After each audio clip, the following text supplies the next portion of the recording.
Exclusive, Cruz, Rubio ramp up criticisms of big business. It's a strange time for the relationship between Republicans and big business. Important figures in a party that usually toes the pro-business line are instead throwing jabs at the corporate world. The critics include several potential 2024 presidential contenders. Their barbs will not be well received in boardrooms or the Chamber of Commerce. Democrats will roll their eyes and allege opportunism. But an anti-elite GOP base that grew even more populist during former President Trump's time in the White House could reward the pugnacious tone. Sen. Ted Cruz, R. Texas, in a phone interview for this column, ramped up his rhetoric, lambasting major corporations for what he sees as a leftward drift in executive suites. If you look at the CEOs of the Fortune 100, there are very, very few who you could even plausibly characterize as right of center, Cruz told The Hill. They are almost uniformly Democrat. And they have made the decision to enlist their companies in the political agenda of today's Democratic Party, which is controlled right now by the radical left. Sen.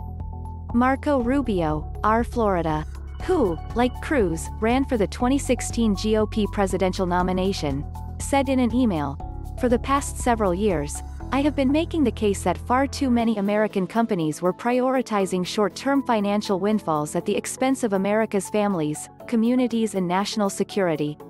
More and more people are coming around to that viewpoint, both in the Republican Party and around the country."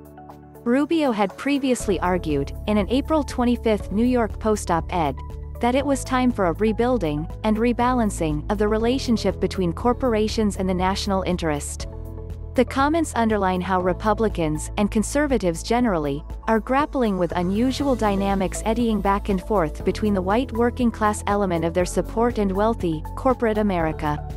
For a start, the dominant figure in the GOP is still a billionaire former president who has portrayed himself as a champion of working Americans since he launched his first campaign from his Manhattan skyscraper.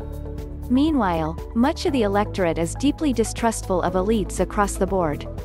The pandemic's financial effects, as well as longer-term problems of economic insecurity and wage stagnation, afflict GOP voters as much as their Democratic counterparts. And corporations increasingly weigh in on fractious social issues as well. Cruz's comments to The Hill were building upon a critique he had laid out in a prior Wall Street Journal op-ed. Condemning the corporate reaction to the voting law recently passed in Georgia, Cruz wrote that he would no longer take donations from any corporate political action committee. Liberals argue the Georgia law is de facto voter suppression. Conservatives vehemently disagree, and bridle about the fierce corporate backlash, which they see as symptomatic of a larger problem. To their eyes, corporate America is submitting to the same liberal mores that they believe dominate popular culture, Hollywood and much of the media. "I will commend the left. They play this game deadly seriously," Cruz said. "About a decade ago they realized there is enormous power in big business, and that if they could weaponize corporate America, it would be a powerful tool for enforcing their agenda. And we are seeing that more and more and more." The Texas senator told The Hill that there were no caveats to his declining corporate PAC donations. "I don't intend to take even a single penny from them," he said. Asked whether he hoped his party colleagues would follow suit, he replied, "I did in the op-ed. I encouraged other Republicans to do the same." Rubio, asked by reporters at the Capitol if he would follow Cruz's lead on corporate PAC money, declined. "If they want to support us, that's great. I don't think anyone's contribution guarantees I'm supportive of them," he said. Still, the chorus of criticism of business is growing. In addition to the charges from Cruz and Rubio, Senator Josh Hawley, RMO, is pushing legislation that he says would break up the big tech companies and impose tough new penalties on companies that violate antitrust laws. There are at least three tectonic plates moving beneath the surface of the GOP's internal debate. One is the nature of the changes wrought by Trump, a second is the nation's ongoing culture war, and a third is the possibility of a significant political realignment. Trump's populism encompassed protectionism on trade, Twitter attacks on corporate figures who displeased him, and an often expressed view that working Americans had been screwed over by rich elites. Cruz, in the phone interview, contended that Democrats exhibit a wealthy, arrogant condescension to working men and women that is palpable. And in many ways, Donald Trump's election was the direct outgrowth of working men and women saying, "Enough is enough." Even Trump's at times overheated rhetoric is a direct manifestation of just how fed up so many Americans are with Washington trying to destroy their livelihoods. As for the culture war, issues like wokeness and cancel culture are becoming today's equivalents of political correctness and family values, words whose very meaning is debated but that also serve as signposts to deeper fault lines in American society. Seeking to explain why there is intensifying friction between conservatives and big business, Rubio said, "Part of that is because these corporations, their CEOs and their boards seem eager to weigh in on behalf of every woke, left-wing social priority." The Florida senator added, "The other part is that people understand that many of these companies are more interested in gaining access to China's consumers than being part of thriving American communities." Beyond all that, the GOP could reap rich electoral dividends if it were to boost its working-class support, especially if it could do so across racial and ethnic lines. On election night last year, Hawley tweeted, "We are a working-class party now. That's the future." Rubio soon afterward told Axios, "The future of the party is based on a multi-ethnic, multi-racial working-class coalition." Cruz in Friday's interview contended that the future of the Republican Party is fighting for the working man and woman. Acknowledging that the rising populist movement on the right was a more recent phenomenon, Cruz added, "I think the most important political change of the last decade has been a socio-economic inversion.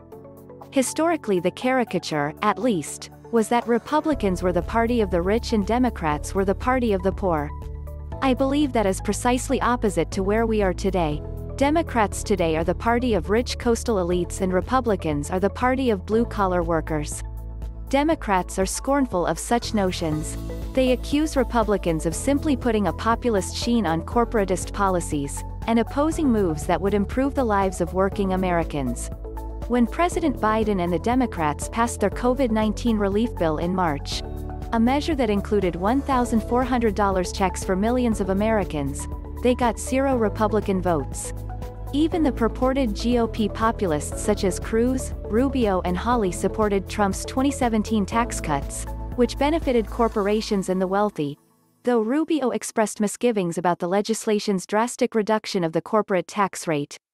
Cruz and Rubio have opposed minimum wage increases, though Hawley in February pushed to mandate a $15 an hour figure for companies with annual revenues of $1 billion or more. Joe Trippi, a Democratic strategist who served as campaign manager for Howard Dean's 2004 presidential campaign, snorted derisively when asked about the supposed populist shift in the GOP. "Wait a minute, do they still support all those tax cuts?"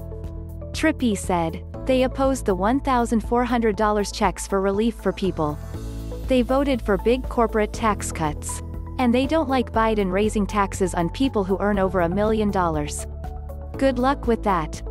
Exit polls from recent elections suggest there may be some shifting around of demographic trends concerning income, education and social class. But a true sea change may still be a distance away. Trump, in both 2020 and 2016, did a bit better with voters earning less than $50,000 per year than his 2 Republican predecessors had done. In 2020, Trump won 44% of that lower-income demographic, whereas Mitt Romney and the late John McCain had each scored just 38% in 2012 and 2008 respectively. Trump did significantly better with non-college graduates than with college graduates in both his presidential contests. In November, Trump prevailed by 2 points among non-college graduates but lost college graduates to Biden by 12 points. There are clearly opportunities, and dangers, for Republicans in those figures.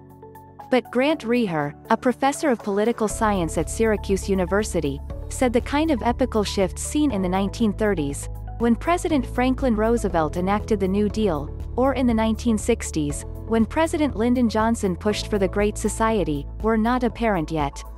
Political scientists and pundits have been looking for a fundamental realignment now for 50 years. I don't know what the Mark Twain phrase would be, rumors of a realignment can be greatly exaggerated?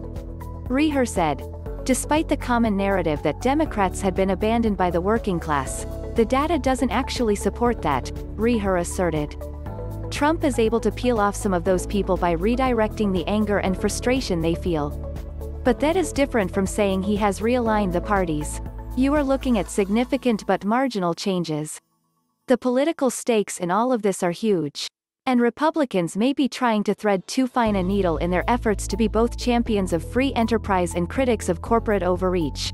But the rhetoric keeps heating up, inflamed by culture war moments like the recent decision of Major League Baseball to move the All-Star Game out of Atlanta in protest of the Georgia voting law. Those kinds of moves, according to Cruz, put a lot of Americans in a frustrating place.